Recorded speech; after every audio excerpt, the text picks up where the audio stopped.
Ahead of a new season, I'm going to be walking 37 miles in 3 days, visiting every Premier League club in London to find out what Arsenal are up against this season from our closest rivals, and more importantly, to raise money for Prostate Cancer UK.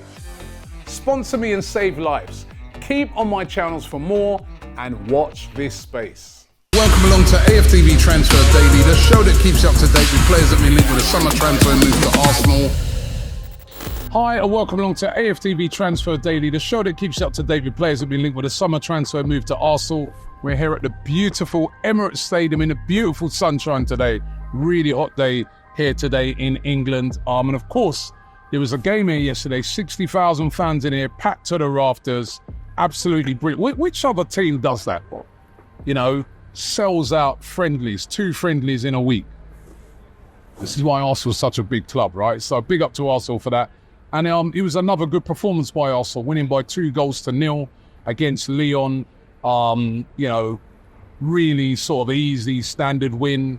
Good performances all round. And we got to see the brand new signing, Riccardo Calafiori, make his debut. And he looked all right as well. He looked decent. So all really, really positive. The whole of the pre-season on the whole has gone pretty well. They only lost 1 game, and that was to Liverpool. And even in that game, the performance wasn't too bad. So Mikel Arteta will be feeling pretty good about himself, feeling pretty good about the performance of the team. But despite having a great pre-season and the team looking ready, we all know that we want to see some new signings coming in. Just like we got the new shirts. Yeah, we've had 3 of them.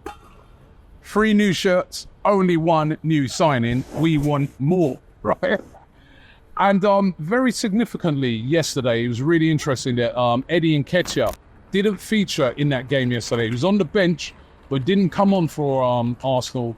And is that the clearest indication that you need that he is going to be leaving Arsenal? Now, the rumours, of course, is that he's going to be on his way to Marseille.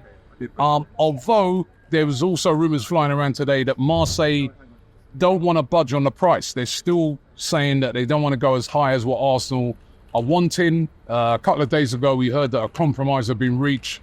Still looks to me like there is some sort of compromise nearing the fact that Eddie Nketiah didn't figure in that game yesterday. He's hardly figured in pre-season, which shows that he's probably going to be on his way out. So one to keep an eye on.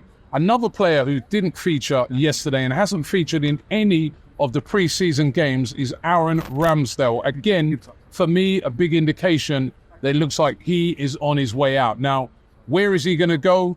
We know about the links to Southampton and that they're interested in taking him on a season-long loan. Something that Arsenal, I don't think, will be against, because if he goes to Southampton, performs, the value of the player goes up, and then when they want to be able to say sell him next season, they can do. It may be a loan with an obligation to buy. Who knows? This is going to be something we're going to have to wait and see. We also know that Wolverhampton Wanderers, another team that are interested, and I expect more movement to be on Aaron Ramsdale before the end of the transfer window.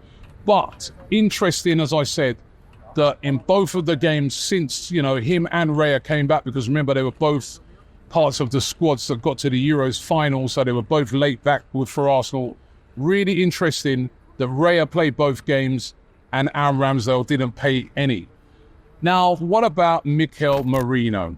Will this deal get done this week? I was reporting yesterday that all the reports are that the deal will be done, and I fully expect that still to happen. All the indications are that a deal will be completed for Mikel Merino this week. It's dragged on and on and on, this signing, but it should happen. Not sure the fee yet. It's going to be around about the £17 million to £25 million mark. I get the feeling it could be maybe a 17 million with certain add-ons that take it up to 25. And we're probably looking at a 4-year deal, but we're looking to see this deal done before the first game of the season, which of course is going to be here on Saturday against Wolves. And Arsenal want to get Merino in. Of course, we wouldn't have had a pre-season, but getting him in early is essential. Now, watching the game yesterday, it was good to see Saka back. Saka, of course, for Arsenal is such an important player.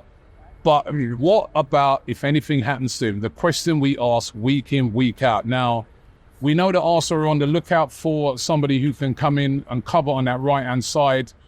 Edu has been speaking recently, in recent weeks, about, listen, everybody relax. You're going to be excited by the end of the window. Could be one of the signings that excites us. Could that be Kingsley Coman of Bayern Munich? Linked heavily again today. I sort of spoke about this one a couple of days ago, and when I was speaking about it, it was more speculative. I was saying that the journalist Florian Plattenberg over in Germany, who's very close to Bayern Munich, was saying that they're willing to send him out on loan this season with an obligation to buy, is what they'd love to do. Maybe even just send him out on loan to try and get rid of those high wages that Kingsley Coman is on. He's got 1 year left on his contract as well. Bayern would like to move him on. They bought him on, at least say now, game time for Kingsley Coman is going to be limited. Heavily leaked by various different outlets with a move to Arsenal today. There are also claims, though, that Kingsley Coman is saying that wherever he moves to, he wants to be guaranteed a lot of game time. Now, if he came in as a backup to Saka, that doesn't guarantee you lots of game time, because we know that Saka is going to be starting every week unless he's injured.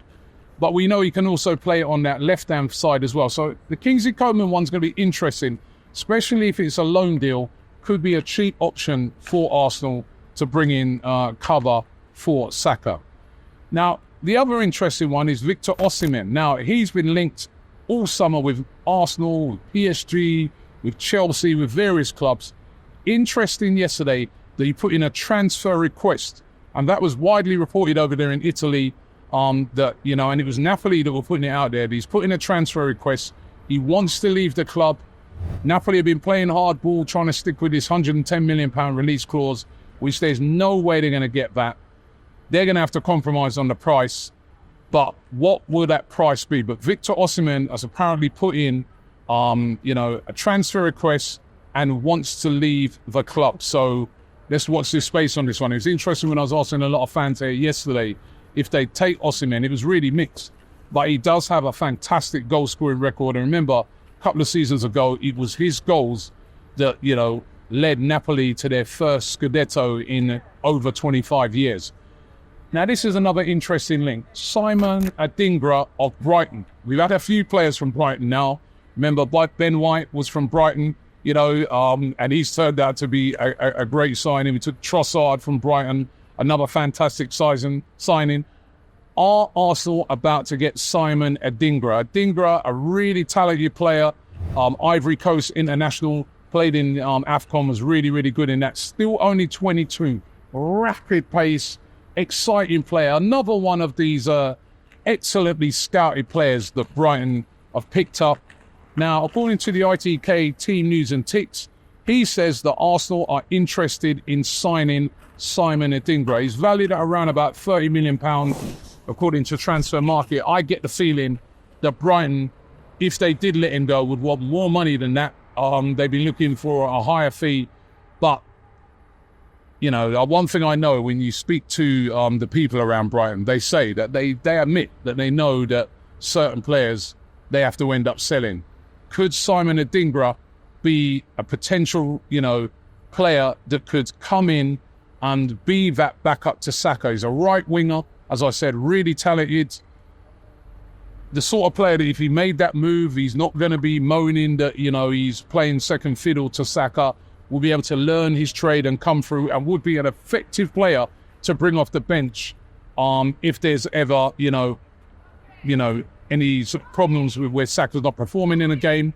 He would be perfect. Can also play on the left wing as well.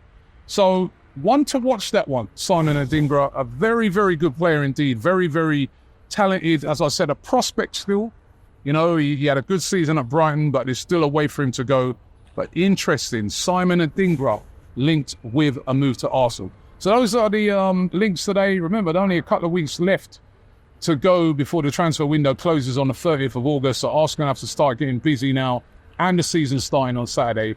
Don't forget to check out all of our content. I'm starting my walk tomorrow for Prostate Cancer UK. So if you want to sponsor me, click the link in the description. Also, this new shirt I got on, the brand new Arsenal fur kit. I've done a review on that. I'm sure there's a link there where you can click to watch that video as well. Thanks for watching the show, and I'll see you tomorrow.